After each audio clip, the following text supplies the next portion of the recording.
Assalamualaikum warahmatullahi wabarakatuh. Salam sejahtera, salam sehat untuk kita semua. Apa kabar teman-teman? Saya berharap baik-baik saja. Salam untuk seluruh keluarga teman-teman dimanapun teman-teman berada. Beberapa jam lagi ke depan kita akan mengakhiri tahun 2024 dan akan memasuki tahun yang baru, tahun 2025. Banyak harapan ya dari kita semua penggemar sepak bola yang sangat militan, terutama dengan timnas kita atau timnas senior, agar di 2025 tim asuhan Sintayong bisa terbang tinggi. Artinya kita bisa berprestasi lagi, ya, mendapatkan hasil-hasil yang positif, ya, dan kita akan bertarung ada 4 laga di 2025 ya, bagi Jai Itses dan kawan-kawan. Ketika kita bagaimana akan berusaha untuk meraih posisi kedua yang langsung menuju ke Piala Dunia di Amerika Serikat, Meksiko, dan Kanada 2026, atau paling tidak menuju ke ronde keempat di saat kita mendapatkan posisi ketiga atau posisi keempat di grup C pra Piala Dunia zona Asia. Itu yang menjadi harapan dari banyak orang. Kalau melihat juga kaleidoskop kita di 2024 ini, khususnya bicara sepak bola, ini luar biasa. Di kepengurusan yang masih baru ya, bagi Pak Erick Thohir, kita sudah mencatatkan sejumlah hasil-hasil yang sangat mengembirakan.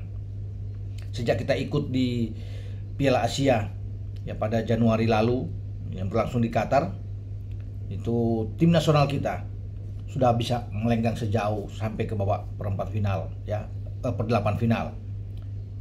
Di sana kita kalah dari Australia di babak 16 besar, tapi kita bisa mengalahkan Vietnam, memberikan perlawanan sengit terhadap Irak dan Jepang di fase grup, dan satu langkah yang sangat bagus di awal tahun 2024. Dan paling menarik lagi ketika kita menuju ke tim senior ini untuk bermain melawan Arab Saudi draw, Australia draw juga ya di GBK, kalau dengan Arab di markas mereka ya di Jeddah sana. Kemudian kita ke Bahrain, kita draw. Nah, nanti kita kalah lawan Cina yang seharusnya kita bisa mendapatkan hasil yang bagus. Kembali ke Jakarta kita kalah dengan Jepang, ya memang Jepang yang sangat diunggulkan, tapi kita bisa mengalahkan Arab Saudi, tim yang secara peringkat tuh sangat jauh dibandingkan dengan kita ya, dan kita bisa menang dengan clean sheet. 2 gol ini yang menghidupkan asa kita ya, menghidupkan harapan dari timnas kita untuk bisa lebih jauh lagi melangkah. Kita akan menghadapi Australia pada 2025, dan itulah yang menjadi harapan dari semua orang, bahwa tim kita bisa mendapatkan hasil yang bagus. Paling tidak imbang, tidak perlu muluk-muluk, berekspektasi terlalu tinggi ya, karena Australia juga ingin menang, karena Australia ada di atas kita, selisih 1 poin, mereka 7 kita 6 ya, di peringkat kedua dan ketiga. Jepang tentunya ada di atas, dan kalau kita imbang, kita menuju ke Amerika, Meksiko, dan Kanada terbuka, karena kita masih punya 2 kandang. Tidak mudah juga bermain di kandang Bahrain dan Cina yang tentunya berambisi untuk mendapatkan poin melawan kita. Bahrain kemarin sedang bagus-bagusnya di Piala Teluk ya, mengalahkan Arab, mengalahkan Irak. Tetapi kita harus tetap yakin, 2 kandang ini kita harus amankan di GBK dengan 6 poin, dan kalau kita bisa mendapatkan 1 poin sebelumnya, saya bilang melawan Australia, ada 7 poin di sana.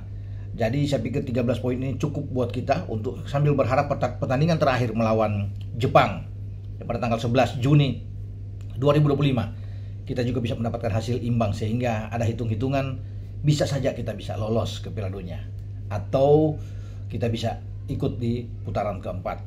Tapi kesempatan itu sangat terbuka ya teman-teman semua untuk tim nasional kita, dan kita berharap juga di 2025 ini ya, nanti masuk ke depan Ole Romani, pemain dari FC Utrecht yang kadang-kadang akan bermain bersama dengan kita, karena sudah datang ke Jakarta, sudah bersalaman, makan foto bersama dengan Pak Ketua Umum. Itu cepat diproses dan diambil sumpah, sehingga Ole Romani ini bisa tersedia saat menghadapi Australia. Dan Pak Ketua sudah bicara ya beberapa waktu yang lalu ya, bicara dengan saya bahwa akan dimaksimalkan untuk Ole ini agar dia sudah ambil sumpah, sehingga di bulan Maret itu ada 2 pertandingan Australia dan Bahrain, dia sudah bisa bermain. Karena melawan Australia, Ragnar Oratmangun tidak ada, Justin Hubner tidak ada, Justin kena kartu merah, Ragnar ada akumulasi kartu, sehingga kehadiran Ole Romani diharapkan bisa membantu menghidupkan lini depan timnas Indonesia. Wah, ini saya bisa bilang di 2025 teman-teman ya. Teman-teman setuju pasti karena kita kan punya julukan ya tim Garuda atau pasukan Garuda atau the Garuda Warriors atau tim merah putih kita. Nah, the red and white. Wah, itu julukan buat timnas kita. Ya semoga 2025 akan lebih baik lagi ya di sana, dan ada lagi penambahan pemain-pemain diaspora yang kita akan tunggu nantinya pengumuman langsung dari Pak Ketua. Ya banyak memang sudah berseliweran nama-nama pemain-pemain yang akan datang di 2025. Tapi sementara ketika saya menghubungi Pak Ketua bilang baru satu dulu akan dituntaskan oleh Romani, dan ada 2 pemain muda ya yang di U20 itu ada Tim Havens dan Dion Marks. Itu juga yang mungkin akan cepat diambil sumpah. Nah, soal nantinya ada nama-nama lain yang akan ikut di gerbong 2025 itu menyusul, karena bukan tidak mungkin akan ada. Tapi setelah Ole baru akan berbicara dengan nama-nama seperti yang banyak ya sudah digaungkan. Ya paling dekat memang Mauro Silstra, karena Mauro kan surat-suratnya itu sudah ada, sudah di PSSI, tinggal lagi diproses. Dan Mauro ya, kalau ada Mauro dan Ole ya cukup di lini depan, baguslah kita. Mauro apalagi masih muda ya, Ole masih 24 juga. Jadi dengan 2 striker ini ketambahan, jadi di depan kita sudah lengkap.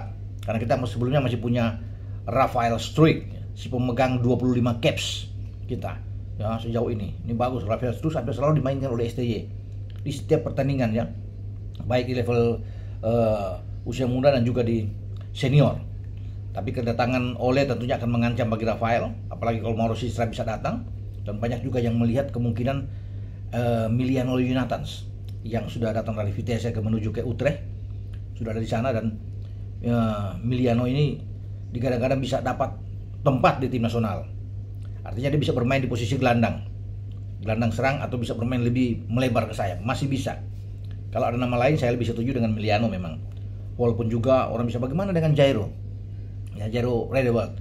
Tapi saya sudah bicara dengan Pak Arya juga ya, udah tanya dengan Pak Erik. Ini memang masih belum lah ya, mereka belum bisa menjamin untuk nama-nama itu. Tapi sekarang baru ada 1 nama teman-teman yang saya bilang tadi, Ole, mungkin menyusul Mauro, dan juga di belakang gerbong itu ada Miliano Jonathans. Ini mungkin bagi Miliano ya, tapi anak punya keturunan Indonesia yang asal Depok ini dengan keluarga besar Jonathans, saya rasa dia akan diambil. Apalagi Miliano ini kan sudah membuka diri untuk bermain bagi tim nasional Indonesia.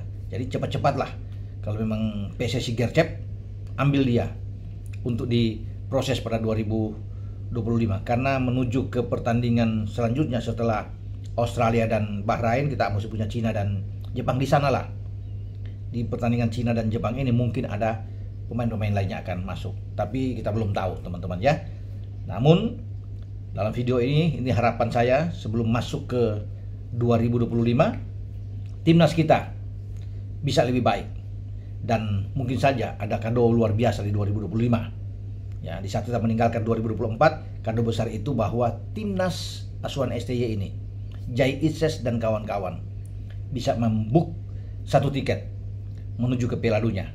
Itulah harapan. Boleh kita berharapan tinggi ya, tetapi juga kita harus bisa melihat situasi dan kondisi lain yang bisa terjadi. Seandainya kalah lawan Australia, kita masih punya harapan mengamankan 2 pertandingan kandang sehingga kita bisa menuju ke putaran keempat di pra Piala Dunia ya untuk berikut.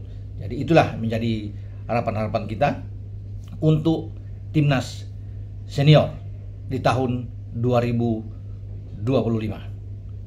Dengan saya Bung Ropan berbicara.